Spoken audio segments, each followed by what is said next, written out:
Hello বন্ধুরা, কেমন আছো বলো? আশা করি সবাই ভালো আছো।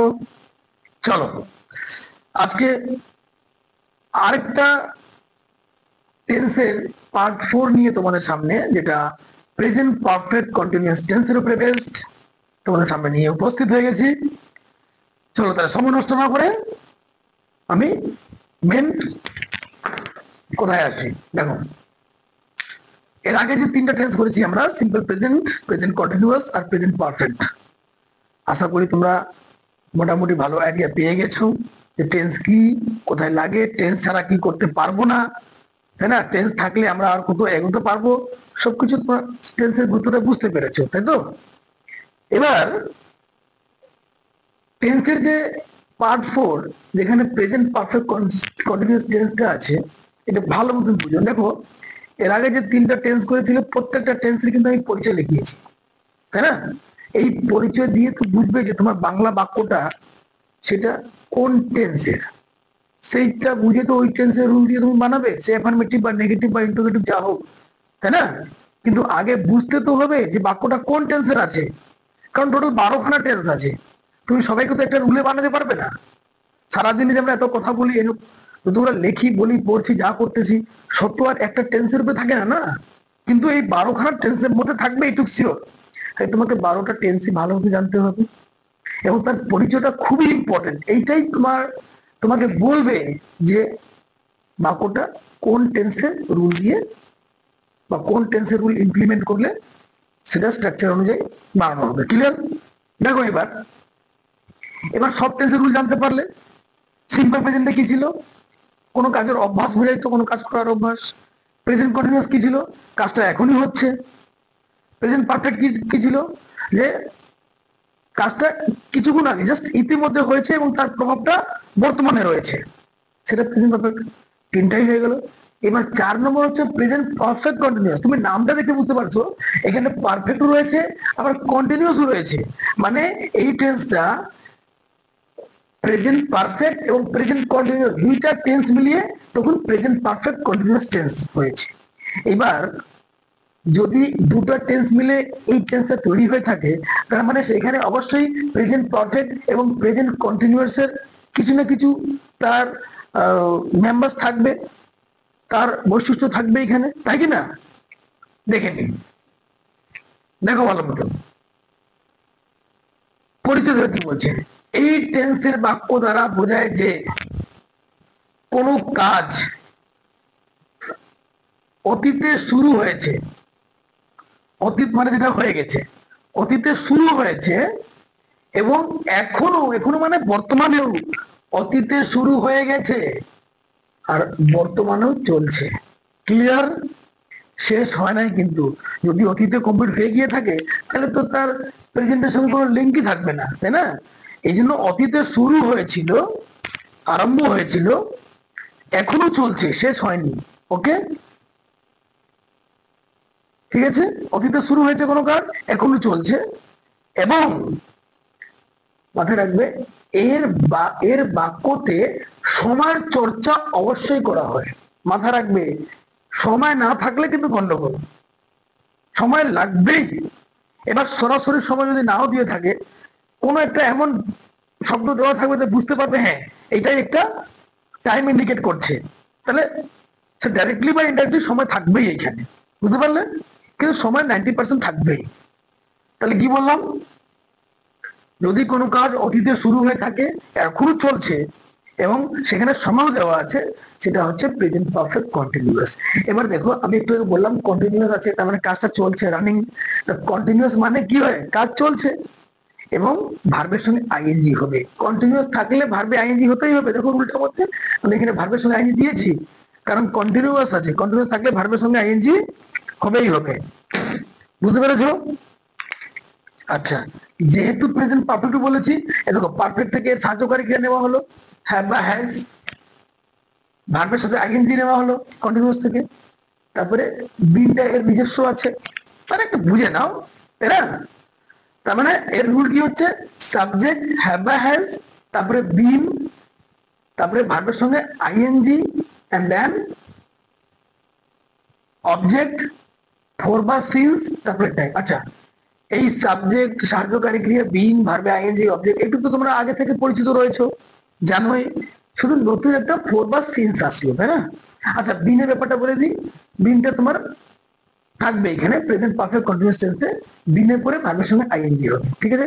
এর সম্পর্কে আমি বেশি কিছু বলছি না, কারণ এটা নিয়ে আমরা আগে অনেক চর্চা করবো। তখন ডিটেলসে বুঝতে পারবে। জাস্ট মাথা রাখবে, প্রেজেন্ট পারফেক্ট কন্টিনিউয়াস টেন্সে সাহায্যকারী ক্রিয়া হ্যাভ এর উপরে বিন বসবে, তারপরে ভার্বের সঙ্গে আইএনজি, ওকে, অ্যাজ ইউজুয়াল, দেন অবজেক্ট। আচ্ছা, এবার ফোর বা সিন্স কি জিনিস? টাইম আবার কি জিনিস? আমি একটু আগে বললাম, এই বাক্যতে টাইম থাকবে। টাইমের ক্ষেত্রে তোমার 10 দিন, 15 দিন, 2 বছর, 5 বছর, 1990, 1947, 2025, যা টাইম তো থাকবে একটা। সকাল, বিকাল, দুপুর, রাত্রি, সন্ধ্যা, 5টা ঘড়িতে টাইম আছে, 5 ঘটিকা, সোমবার, মঙ্গলবার, জানুয়ারি, ফেব্রুয়ারি, মার্চ, এপ্রিল, মে, ওয়েনেসডে, স্যাটারডে, সানডে, যা থাকবে থাকবে, এগুলো সময়।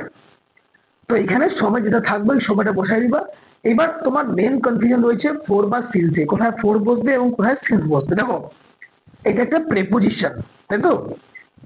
তো প্রেপোজিশনে ফোর বা সিন্সের অনেক ইউজ আছে, কিন্তু টাইমের ক্ষেত্রে তার কি ইউজ আছে আমি সেটা এখানে ডিসকাস করবো, ঠিক আছে? শুধু সময়ের জন্য, ওকে, বুঝতে পারলে? কারণ প্রিপোজিশনের জন্য আমি একটা আলাদা করে ভিডিও বানাবো, সেখানে তোমার টোটাল একদম ডিটেলসে থাকবে।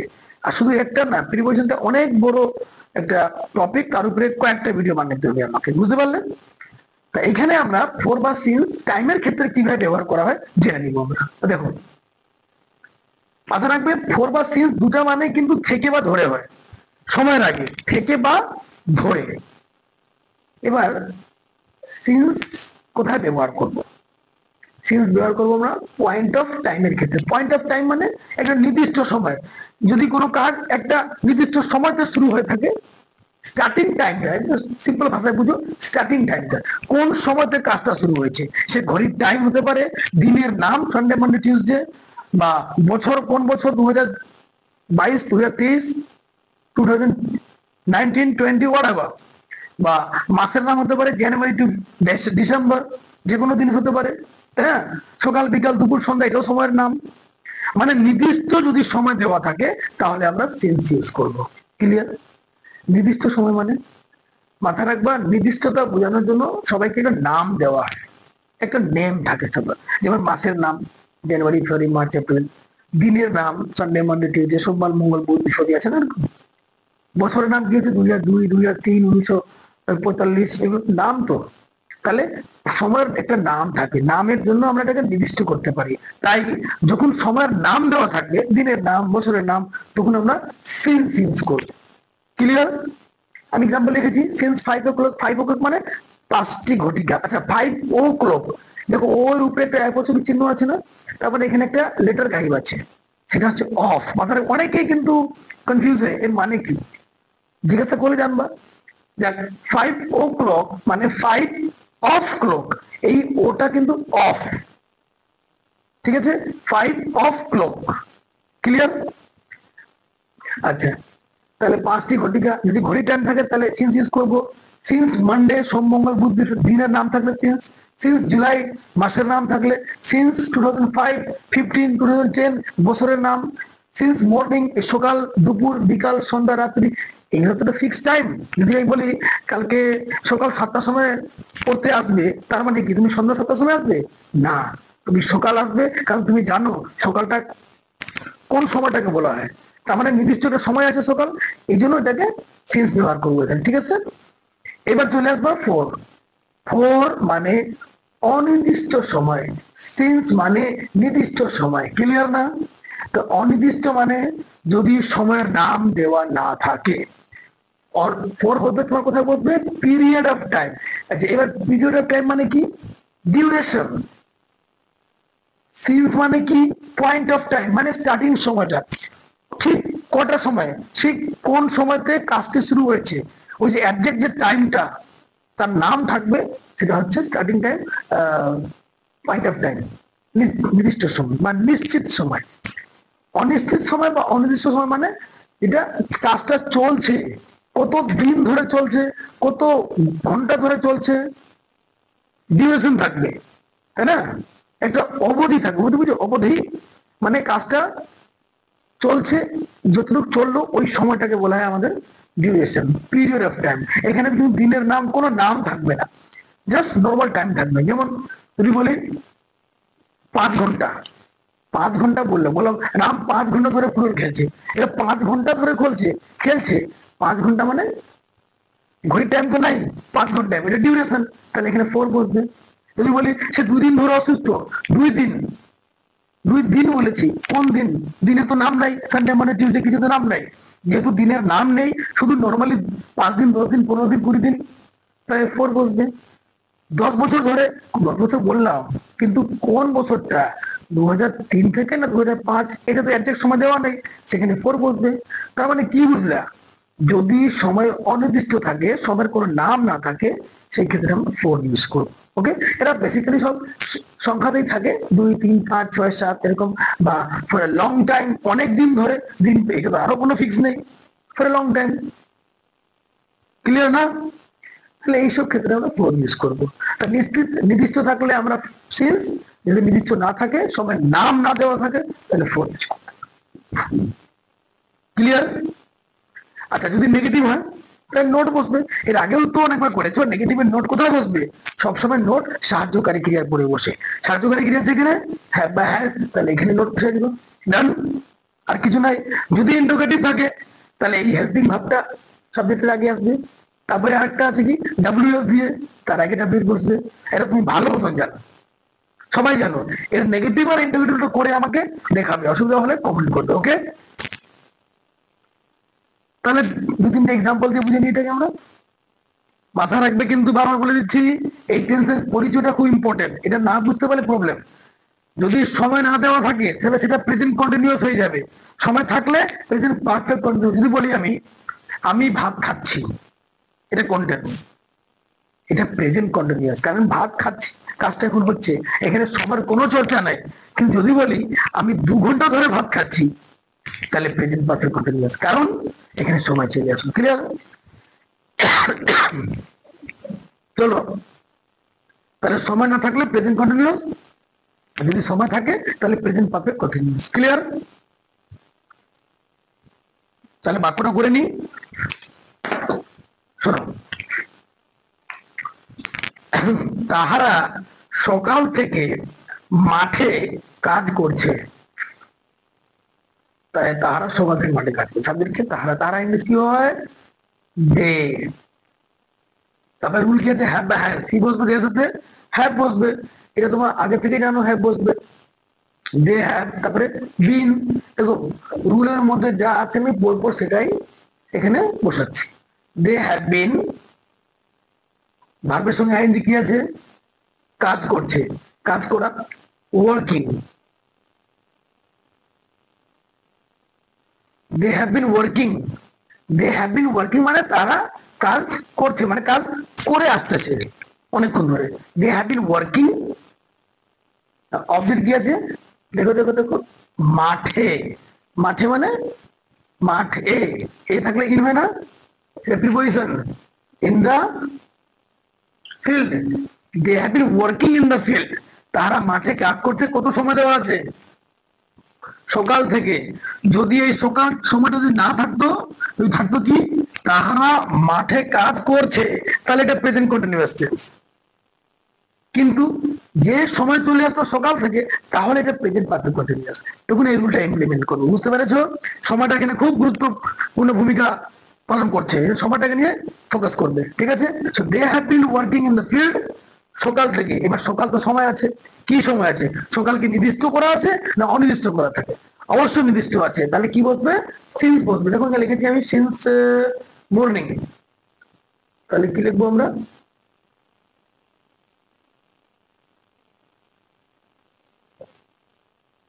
Since morning. কি হলো সেটা তাহলে? They have been working in the field since morning. খুব সিম্পল। এবার আবার রাম 5 ঘন্টা ধরে, 5 ঘন্টা। আচ্ছা বলতো 5 ঘন্টা আগে কি বসবে? ফর না সিন্স? এক্স্যাক্টলি ফর বসবে, কারণ 5 ঘন্টা দেওয়া আছে। ঘড়ির টাইম তো দেওয়া নেই যে কটা থেকে, 5 ঘন্টা, নর্মালি 5 ঘন্টা। এই যে আমি লিখেছি এখানে দেখো, এই যে 4-5 আওয়ার্স, দ্যাট মিনস এটা ডিউরেশন, এটা একটা অনির্দিষ্ট সময়, তাই ফোর বলতো। রাম রামের সঙ্গে কি বসে? হ্যাভ না হ্যাজ? ইয়েস, হ্যাজ বসবে। এর আগে যে আমরা প্রেজেন্ট পারফেক্ট টেন্স করেছি সেখানে তুমি ভালো মতো দেখে নিবা কোথায় হ্যাভ বা হ্যাজ বসবে। তো দেখে নিয়েছো, আরেকবার দেখবে। Ram has been, Ram has been. ভার্বের সঙ্গে কি আছে? রাম 5 ঘন্টা ধরে মাঠে, এখানে আবার একই জিনিস কাজ করছে মাঠে। Ram has been working. আমি একই বাক্য দিয়েছি তোমাদেরকে পার্থক্যটা বোঝানোর জন্য। রাম হ্যাজ বিন ওয়ার্কিং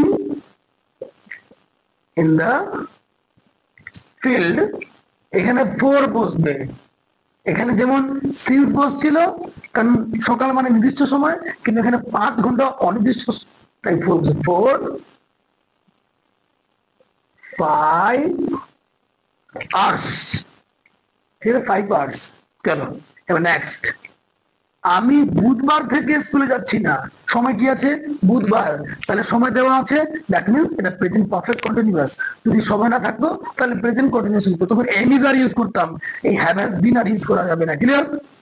তো আমি সাবজেক্ট কি হবে? আই, এখানে হ্যাভ হবে, বিন হবে। আই হ্যাভ বিন, স্কুলে যাচ্ছি না, দেখো না আছে, না মানে নেগেটিভ, তাহলে তো নেগেটিভ হলে নোট বসবে। আই হ্যাভ নোট, মাথা রাখবে, সাহায্যকারী ক্রিয়া ঠিক করে নোট বসবে, তারপরে বিন থাকবে, বিন দিব। আই হ্যাভ নট বিন, যাওয়া ইংলিশ গো হয়, going. I have not been going, I have not been going to school.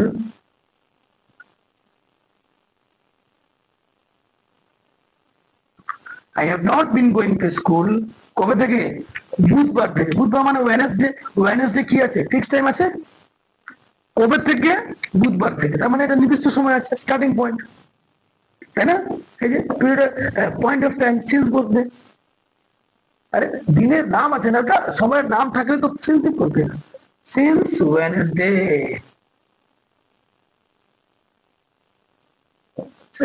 দেখো নেগেটিভের নোট বসে দিলাম। যদি ইন্টোগেটিভ হয় তাহলে হ্যাভ হ্যাজটা আগে লিখে দিবা। এই ইন্টোগেটিভ আর ইন্টোগেটিভ আমি করলাম না, কারণ তুমি ভালো মতন বুঝে গেছো। যদি কি এর উত্তর ইয়েস বানাতে হয় তাহলে কি এর জন্য হোয়াট লিখবো না, কি এর কাজটা কে করবে? হ্যাভ হ্যাজ, সেটা সাহায্য করে আগে লিখে দিবা। আর যদি কি এর উত্তর ইয়েস বানাতে হচ্ছে না, তখন কি এর জন্য হোয়াট লিখবে, সেটা ডাব্লিউ দিয়ে করবা, জানা আছে। তাহলে ইন্টোগেটিভটা নিজে তৈরি করো। এর আগে যে এর আগে যে 3টা ভিডিও ছেড়েছি আমি, simple present, present continuous, present perfect, ওই 3টা টেন্সকে ভালো মতো বোঝার পরে এর ইন্টিগ্রেটিভ রুলটা তোমার তৈরি করবে, পাশাপাশি আগে নেগেটিভ রুলটা তৈরি করে নেবে, তাই না? একটা খাতা সুন্দর বানাও, ওকে? তোমাদের ফিউচারের জন্য খুবই দরকার। তাহলে বুঝে গেছো? তাহলে প্রেজেন্ট পারফেক্ট কন্টিনিউয়াস টেন্স, অতীতে কাজ শুরু হবে কিন্তু বর্তমানেও চলতে থাকবে, এবং তার মধ্যে সময় অবশ্যই থাকবে, সেটাই হচ্ছে প্রেজেন্ট পারফেক্ট কন্টিনিউয়াস টেন্স। ওকে, এরপরে আমরা পার্ট 5-এ আমরা পাস্ট টেন্সের ব্যাপারটা জানবো, ঠিক আছে? কিন্তু পাস্ট টেন্সটা আরো ইজিলি বোঝার জন্য, যাতে কোনো অসুবিধা না হয়, তুমি এই প্রথম 4টা টেন্স সুন্দর করে বুঝে নাও, মুখস্থ, ঠোঁটস্থ, কণ্ঠস্থ, যেটা করতে চাও করে নাও, যাতে রক্তের হিমোগ্লোবিনে মিশে যায়, ঠিক আছে? তাহলে পরের টেন্সগুলো সুবিধা হবে তোমাদের বুঝতে। ক্লিয়ার? এমন কোনো কঠিন ভাবে বুঝাই নেই, খুব চেষ্টা করেছি তোমাদের বোঝানোর জন্য, আশা করি বুঝেছো, ঠিক আছে? আমি অতি শীঘ্র আমি আবার উপস্থিত হবো, অবশ্যই উপস্থিত হবো। Thank you.